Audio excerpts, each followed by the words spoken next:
الباب الرابع دنبغلنا يبنغل نيوتين الترهيب من مساوئ الأخلاق خل بنقول يمبي بن يبي أتشو نيكو جيبوندي. عن أبي هريرة رضي الله تعالى عنه قال رسول الله صلى الله عليه وسلم إياكم مهدي والحسد إنغانيانادي كون دينغول إنغوغ إجيابي نيكو جيبوندي فإن الحسد عند إنغانيانادي يأكل الحسنات نيامي مؤجي كما تأكل النار الحطب ونييت سنر تكارمالو. أخرج أبو داود لابن ماجه من حديث أنس. وعنه قال رسول الله صلى الله عليه وسلم ليس الشديد ونالي دولدو ونالي جوغول دولي بسرعة هوجوغول نادو وني جوغول دولي إنما الشديد ande ko wi'ete jogogol doole alladhi kon neɗɗo yamliku nafsa waawo hoore mum indal gadabi sanga o moni hara o wolaali ko woni wo o huwaali ko woni na hawjowo jippirgol liɓa goɗɗo heña wona on wi'ete dolnuɗo jega ko wi'ete dolnuɗo ko waawuɗo hoore mum. wani ibn umar radiallahu taala anhuma qala rasul sallam azulmu tooñe zulumatun ko niɓe jommum yawmal qiyamati ñande dargal muttafaqun alayhi. wan jabir radiallahu taala anhu qala rasul sallam ittaqu zulma hule tooñe ta en tooñidir yo musidɓe a julɓe guine yemɓe fa inna zulma zulumatu ande tooñe ko niɓe yawmal qiyamati ñande dargal wattaku shuh rene e ndere rankaku yiɗugol moƴƴere ha feƴƴita yiɗugol geɓal fa innahu ko ɗum ahalaka halki man kana qablakum ɓen aditinoɓe on. akhrajahu muslim. wan mahamoud bun lubaydi radiallahu taala an qala rasul sallam inna akhwafa ma akhafu alaykum ande komi hulani on kon fof ko honɗomi ɓuri on hulande ashirkul ashar ko wiyete shirku togoso arriya u yingo. akhraja ahmad wisnadin hasanin. woodi yimɓe boyi ɓe yata karama ko ɓe yata mbile ɓe yata ndaaro kono ta golle maɓɓe ɗen ko ɓe woni waɗirde ko fiyo wacce ko fiyo mante ko fiyo wowle ko fiyo yi'e ha ɗum ko jeeya ɗum e shirku ko shirku duna shirkin ko shirku togoso kono shirku jano e togoso fo moƴƴana jommum ñaari ɓal e dane hunde moƴƴana ndomi. wa an abi hurairata radiallahu taala an qala rasulullah sallam ayatul munafiqi mande nafiqi salasum ko tati ndaren siɗi e meɗe musidɓe julɓe ko enen woniri fiyande hoore men e to ɗen accenɗi tuuben si maaye sownaɗo ara en maayi ko en naafigi ɓay wona min abdoullahi kalami wolude ɗo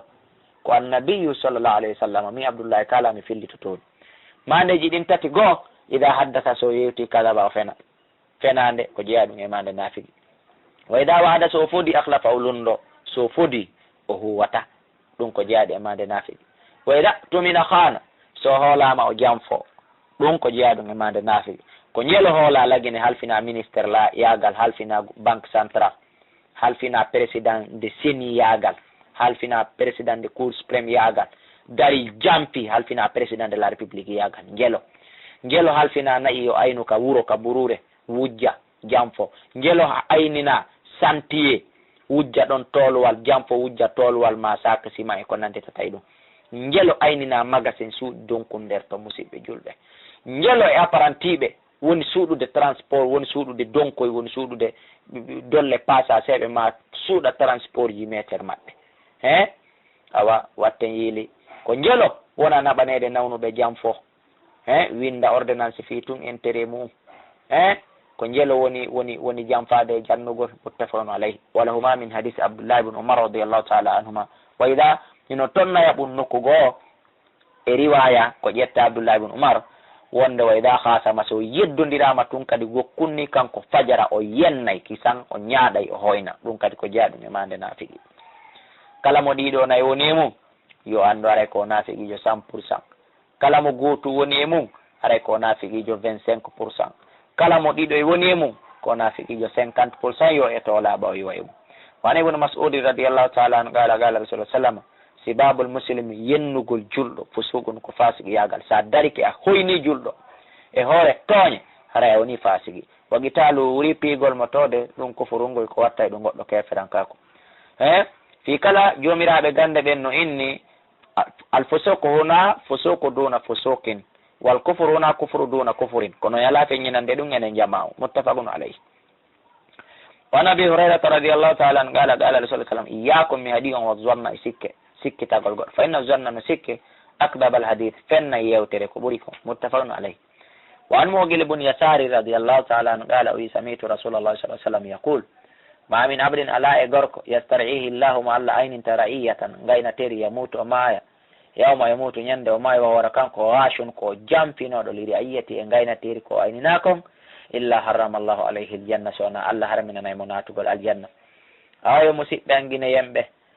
ɓeygure ma nden hiɗa aynina juulirde nden hiɗa aynina marché ɗen hiɗa aynina leydi ko laamiɗa ɗon an président hiɗa aynina kala jam fiiɗo jaka ka o aynina kon Allah harmina e makko natugol yiite natugol aljanna muttafaqun alayh wan aishata radiallahu taala anha qala to ɓe maki qala rasulullah sallah sallam nelaɗo maki allahuma ya allah man waliya min amri ummati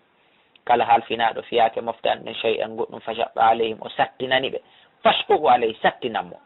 imam wonayo juutin julde wonayo juutin bayana wonayo juutin du'a sattinana julɓe ɓawo ɓen ɗum wona sunna ko ɗum imamujo siforɗo noon ko gotel e peeji ɗiɗi woni e makko ko goo kanko imamu on o janga ɗiɗi kanko imamu on kon gerdirde ko yingo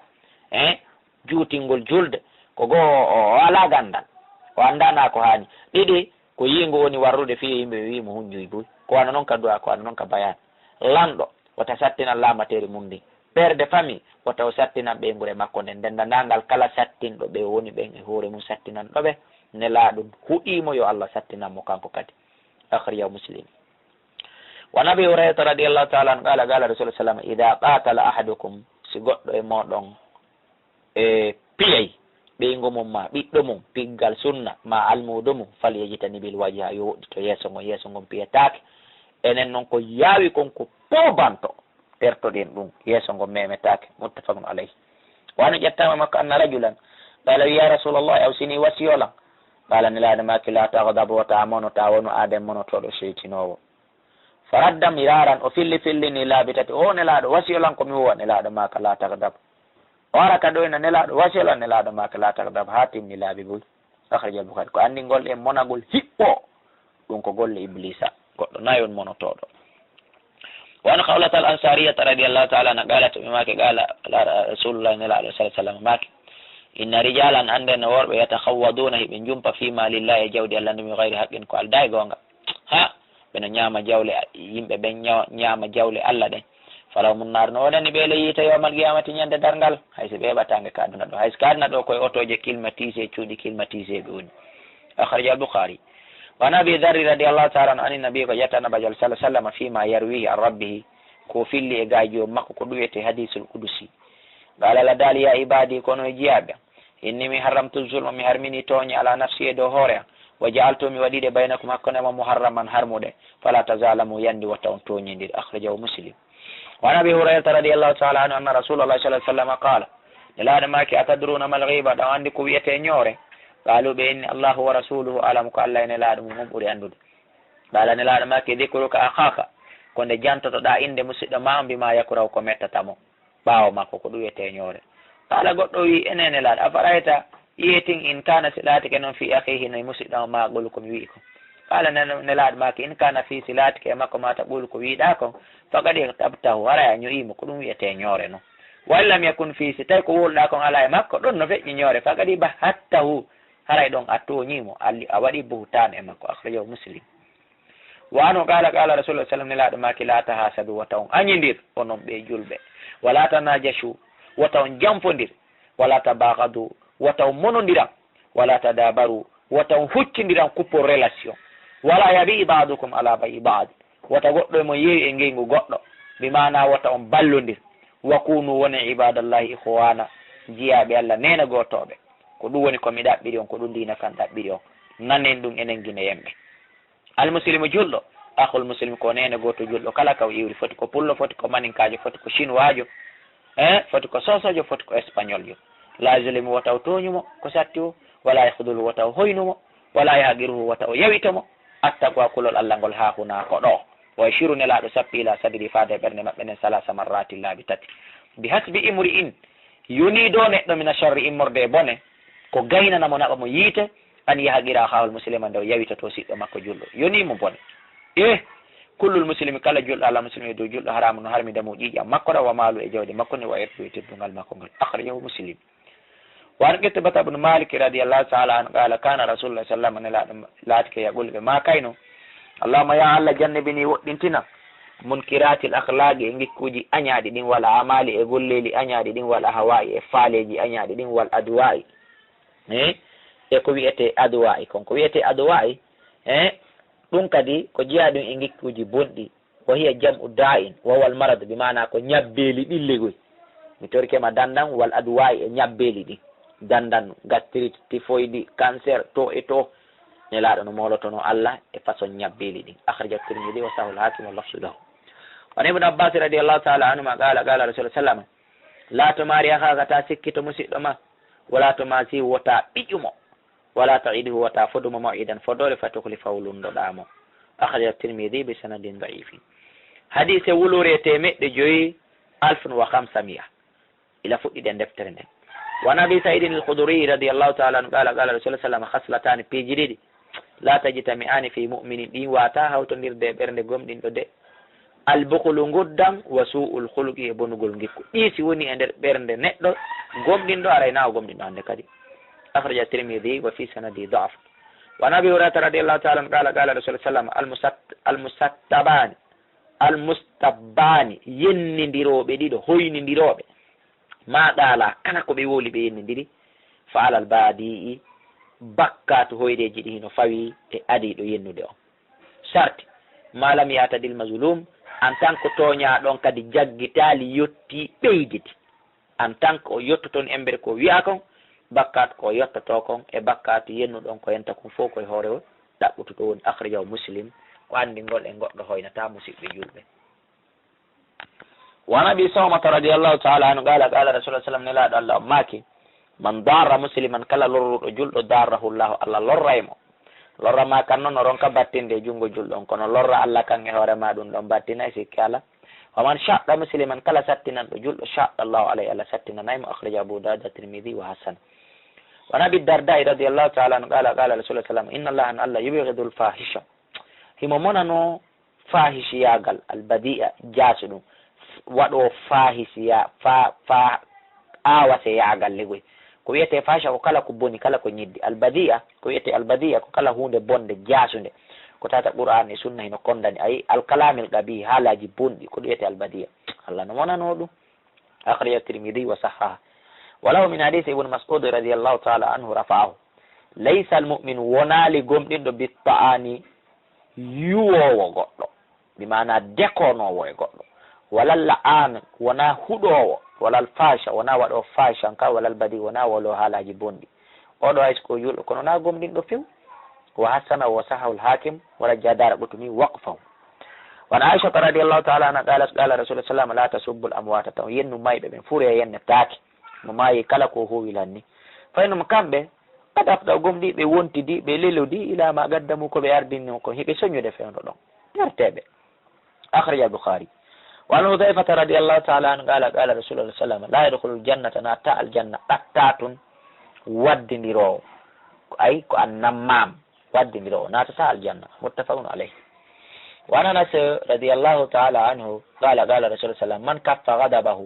kala jogitiɗo tikkere mum nden fewno moni kaffa Allahu anhu adabahu Allah kadi jogitoto e makko lette makko ɗe akhrija Tabarani fil awsat wa lahu nodan hadithun shahidun seede min hadisi ibn Umar inda ibn Abi Dunya وعن أبي بكر الصديق رضي الله تعالى عنه قال رسول الله صلى الله عليه وسلم لا يدخل الجنة ناتا الجنة خب والدندرو ولا بخيل ونام ولا سيء الملكة ونا بون جيال توات أن كلام جيدا أنه لور إنه بيتي إنه سنجي أو ناتا الجنة في خب فيرو من نكوغو كو جام فتوضو نكوغو كو دون خداون بمعنى جام فتوضو بين الناس هكو نبه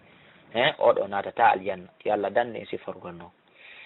أخرج الترمذي وفرقه حديثين وفي إسناده ضعف وعن ابن عباس رضي الله تعالى عنهما قال رسول الله صلى الله عليه وسلم من تسمع كلا ننيد حديث قوم يوتر يمبه بمعنى كلا جنتي دكو يمبه يوتتا نا كم بندم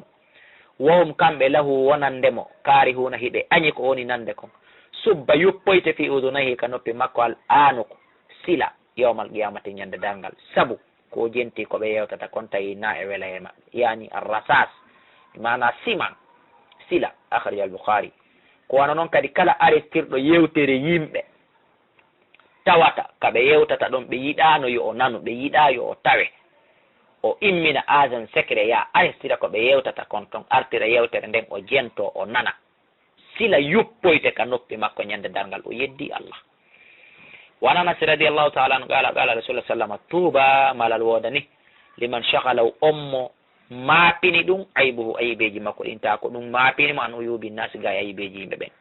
kono andi yimɓe buy ko ayibeji yimɓe ɓen maapini ɓe na ko maɓɓe kon maapini ko maɓɓe kon ɓe hajaka tawle koko ma kon duwaɗa maapinde.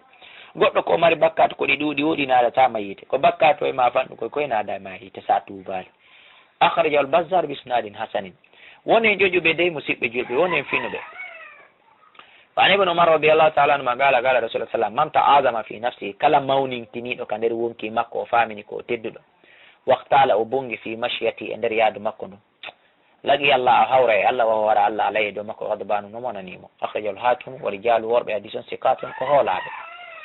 وعن سهل بن سعد رضي الله تعالى عنه قال رسول الله صلى الله عليه وسلم الله جلت هوجل من الشيطان كل مرد الشيطان هوجتات التعجل من الشيطان والتأني من الله. hawjugol ko immorde iblisa waɗugol doy ko Allah yiira. allahumma hawjireji yogaji no ton asalasa hawjireji tati ɗin ɗon no selli ka goɗɗo hawja waɗa ɗi hawjugol waɗa ɗin ɗon ma hawjireji nayyi hawjugol waɗa ɗin ɗon ɗum ɗon ko naaday ɗum baraji ko jeeya ɗum e diina on nodday ka numéro téléphone ji wawen humpitade ɗin nayyi saabu sen wi en waway fensutude ɗum ɗon fof tan on juutay on nodday ka numéro téléphone 67 60 53 09 68 60 53 09 même numéro 63 et Intercell même numéro 60 Sotelbi. أخرج أحمد وفي إسنادي ضعف. وعن أبي الدرداء يتم أبي الدرداء رضي الله تعالى عنه قال رسول الله صلى الله عليه وسلم إن اللاعنين عند نهود اندير بديدو لا يكونون بين دواك لا تاد شفاعة تفو بفيو ولا شهداء وناس يدب كد يوم القيامة يدانقل. أخرجه مسلم كإمام مسلم كفي لي حديثه. وعن معاذ بن جبل رضي الله تعالى عنه قال رسول الله صلى الله عليه وسلم من أير أخاه kala ay binɗo musidɗo makko be dambin sabu bakkato